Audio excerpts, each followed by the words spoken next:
Hey everyone, welcome to Spellway. Let's talk about Rida and Apurva's friendship. जो रिदा को blame किया जा रहा है that she is a fake friend, Rebel was getting so much hate and her bestie was busy traveling. इस पे बात करते हैं. Our aesthetics might not match, but हमारा trauma match करता है, and that's why we're besties.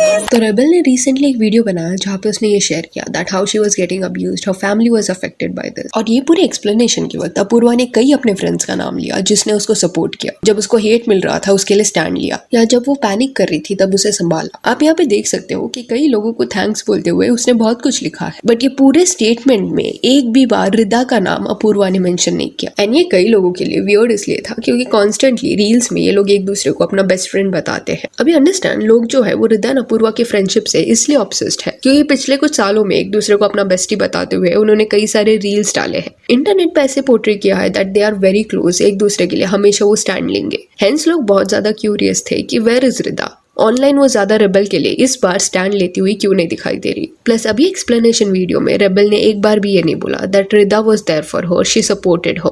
ये कुछ भी सुनने नहीं मिला, जिसके चलते लोग अभी रिदा से अपसेट है कि सोशल मीडिया पे तुम कॉन्स्टेंटली शो करती थी कि अपूर्वा तुम्हारी बेस्ट फ्रेंड है, बट तुम्हारी जैसी फ्रेंड किसको नहीं मिले. ऐसे कुछ कॉमेंट्स आपको देखने मिलेंगे. अभी ऐसा नहीं है कि रिदा कंप्लीटली चुप थी. जब ये लेटेंट वाला इशू थोड़ा काम डाउन हुआ था एंड अपूर्वा के एक फ्रेंड ने पोस्ट डाला था ये दिखाते हुए कि कैसे उसको हेट मिल रहा है, उस पॉइंट पे रिदा ने एक स्टोरी डाला था अपूर्वा के सपोर्ट में, बट दैट्स इट. ये जस्ट एक स्टोरी था. इस स्टोरी के अलावा देयर वाज नथिंग. जनरली रिदा का एक पैटर्न रहा है कि इवन इफ कंट्रोवर्शियल इशू भी क्यों ना हो तो उस चीज के बारे में वो रील बनाती है, बात करती है, शेयर करती है कि उसको क्या फील हो रहा है. तो ऐसा बिल्कुल नहीं है कि कंट्रोवर्शियल टॉपिक्स वो टच नहीं करती, बट रेबल के ये पूरे कंट्रोवर्सी के दौरान इट फेल्ट एज इफ कि उसे अपूर्वा से लिंक नहीं होना था. एंड मे बी उस फेज में ऑब्वियसली अपूर्वा के कुछ एक्सपेक्टेशंस होंगे कि एटलीस्ट ऑनलाइन इस वे से रिदा विल टेक अ स्टैंड. वो सपोर्ट शायद अपूर्वा को नहीं मिला, जिसके चलते आज के टाइम पे कंप्लीटली वो रिदा को इग्नोर कर रही है. इवन रिबेल ने अपने वो वीडियो में कुछ ब्लैक मैजिक के अराउंड भी चीजें बोली थी कि when all this was happening तब आंसर्स ढूंढने के लिए वो टैरो कार्ड रीडर के पास गई and that person told her कि किसने तो उस पे ब्लैक मैजिक किया है. एंड मेरी टैरो रीडर मुझे एक्सप्लेन करती है कि ये कौन इंसान है, कैसे दिखता है, क्या करता है, ये सब. एंड इट लिटरली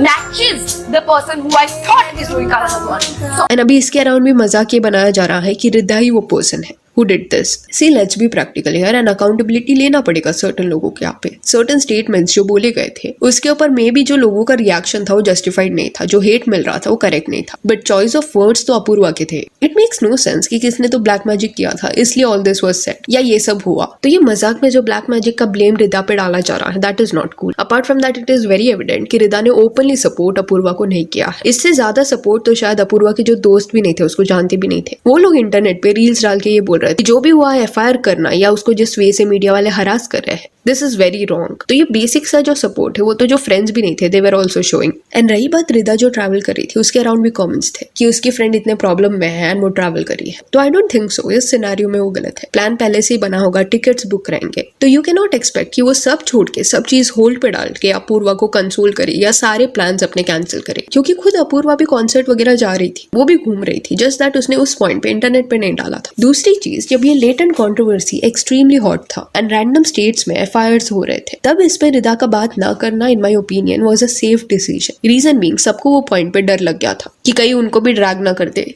रिदा को भी डर लगा होगा कि उसको भी कहीं बैकलैश ना मिल जाए, या रिदा को ये भी डर लगा होगा कि अगर वो सपोर्ट करेगी तो ब्रांड्स जो है वो डिसकंटिन्यू कर देंगे उसको. एंड खुद को सेफगार्ड करना इसमें कुछ गलत नहीं है. रिदा के ऊपर भी रिस्पॉन्सिबिलिटीज होंगी खुद की, अपनी फैमिली की, एंड मे बी वो उस पॉइंट पे इतना बड़ा रिस्क नहीं लेना चाहती होगी कि डायरेक्टली वो बात करे इस पे. बट हाँ, मे बी जब सब थोड़ा सेटल डाउन हो गया था एंड लोग नोटिस कर रहे थे कि अननेसेसरी थ्रेट्स दिए जा रहे हैं अपूर्वा को, इस वे से उसको गालियां पड़ रही थी, उस पॉइंट पे इट सीम्स एज इफ कि रिदा को सामने आके फर्मली बोलना चाहिए था कुछ. तो अब ये सब के बाद रिदा के पोस्ट के नीचे कुछ ये कमेंट्स देखने मिल रहे हैं. Everything on the internet is fake guys, it is a fake persona, no one is what they preach they are.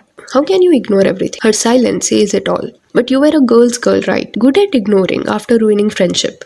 Disappeared when it mattered. ये कमेंट एग्जैक्टली इशू को पॉइंट आउट करता है कि जब सब ठीक रहता है सब आपके आसपास रहते हैं. सोशल मीडिया पे कॉन्स्टेंटली रिदा अपने दोस्त के बारे में बात करती, but when it actually mattered, जब उसको बात करना चाहिए था, प्रॉपरली बात करना चाहिए था, तब शी वॉज नॉट अराउंड। तो इट फेल्ट एज इफ कि जब साथ में वर्क करने से एडवांटेज मिल रहा था तब you were extremely close, you are taking stand for her. जैसे उत्सव के केस में हुआ था, जो रेबल किड का एक्स बॉयफ्रेंड है, उसके अगेंस्ट रिदा ने सर्टेन कमेंट्स ओपनली किए थे। She disliked him.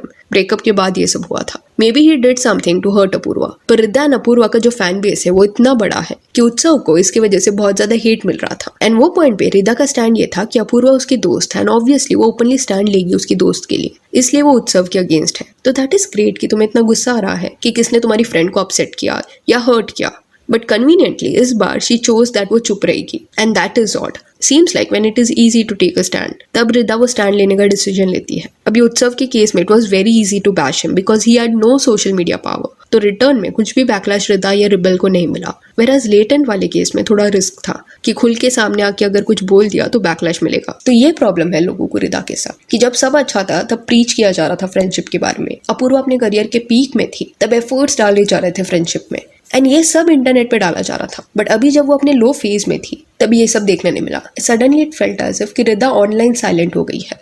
सी समय एंड तन्मय भट्ट भी दोस्त है, पर इनके सिनेरियो में लोग इतना एक्सपेक्ट नहीं कर रहे तन्मय से कि तुम डेडिकेटेड पोस्ट बनाओ, समय को सपोर्ट करो, this and that. And may be offline Tanmay available है समय के लिए, बट ऑनलाइन लोग इतना एक्सपेक्ट नहीं कर रहे तन्मय से। तो रीजन इसके पीछे ये है कि समय जब अपने करियर के पीक पे था तब तन्मय ने कहीं पे भी चिल्ला चिल्ला के ये नहीं बोला था कि अरे he is my best friend, he is my brother, I love him so much, will do anything for him. ये सब ही डिड नॉट डू। जो भी उनका बॉन्ड था उन दोनों के बीच में था, ऑफलाइन उनको पता था, देवर फ्रेंड्स कनेक्शन था। ओवर हाइप अपने फ्रेंडशिप को उन्होंने ऑनलाइन नहीं किया था, इंटरनेट में मिल्क नहीं किया था। वेराज अपूर्वा एंड रिदा का कंटेंट कुछ हद तक ऐसा भी था जहाँ पे वो अपनी दोस्ती के बारे में बार बार बात करते थे कि we are besties, we are so close, हम बहुत ज्यादा एक दूसरे का केयर करते हैं, ऐसे वो लोग पोर्ट्रे करते थे। तो ऑब्वियसली जब आप इतना ओवर हाइप करोगे कि मैं इतनी अच्छी दोस्त हूँ, देन प्रॉब्लम्स के वक्त लोग सवाल उठाएंगे कि कहाँ पे हो आप। एंड एट टाइम्स ऐसा भी होता है कि अगर आपका दोस्त थोड़ा कंट्रोवर्शियल है, जैसे रेबल खुद को कलेशी औरत बुलाती है, उसके फाइट्स होते रहते हैं, तो every time you can't put so much energy into fixing the problems that they have created. I agree on that. And ये मैं इसलिए बोल रही हूँ क्योंकि कुछ दिन पहले रिदा ने एक रील डाला था जहाँ पे शी वाज सेइंग कि you are not responsible for everyone's problem और you can not fix them, just advices दे सकते हो। Share your experiences, but you cannot fix them. You're not responsible for everyone's problems, and you cannot. इस point पे it felt as if कि rebel के controversy से कुछ तो ये रिलेटेड है। तो एनीवेज यहाँ पे वो करेक्ट बोल रही है, क्योंकि अगर एक पर्सन कॉन्स्टेंटली मेस में फंस रहा है, प्रॉब्लम्स क्रिएट कर रहा है, देन ऐसे फ्रेंड्स के साथ डील करना टायरिंग हो सकता है। पर अपूर्वा के केस में पहले बार इतना बड़ा कुछ उसके साथ हुआ था। चलो सर्टन इन्फ्लुएंसर्स की तरह आए दिन वो कंट्रोवर्सी का पार्ट रहती तो अलग बात रहता कि रिदा फ्रस्ट्रेटेड है एंड इस वजह से वो इग्नोर कर रही है अपूर्वा को, पर पहले बार अपूर्वा के साथ इतना कुछ बड़ा हुआ था। एंड क्लियरली ये पॉइंट पे दिख रहा है कि अपूर्वा के भी सर्टन एक्सपेक्टेशंस थे एंड मे बी वो भी डिसअपॉइंटेड है, जिस वजह से वीडियो में कहीं पे भी एक बार भी उसने रिदा के बारे में कुछ नहीं बोला। तो सीम्स लाइक इंटरनेट पे जो फ्रेंडशिप्स देखने मिलती है, इन्फ्लुएंसर्स की जो दोस्ती है, वो इतनी स्ट्रांग नहीं रहती जितना वो पोर्ट्रे करते हैं। अब आपके चिप्स आर डाउन, फिर आपको पता है कि आपके फेयर वेदर फ्रेंड्स कौन से हैं। सब पतली गली से निकल जाते हैं, फिर you are left with the people who really matter. और सो या that's it for this video. Do let me know कि अपूर्वा जो अपसेट दिख रही है रिदा से, इस पे आपका क्या कहना है। And if you want to follow us on Instagram, जिसका लिंक आपको डिस्क्रिप्शन में मिल जाएगा। और ये वीडियो अच्छी लगी तो लाइक एंड शेयर करें, और ऐसे और अपडेट्स के लिए चैनल को प्लीज सब्सक्राइब करें। Thank you.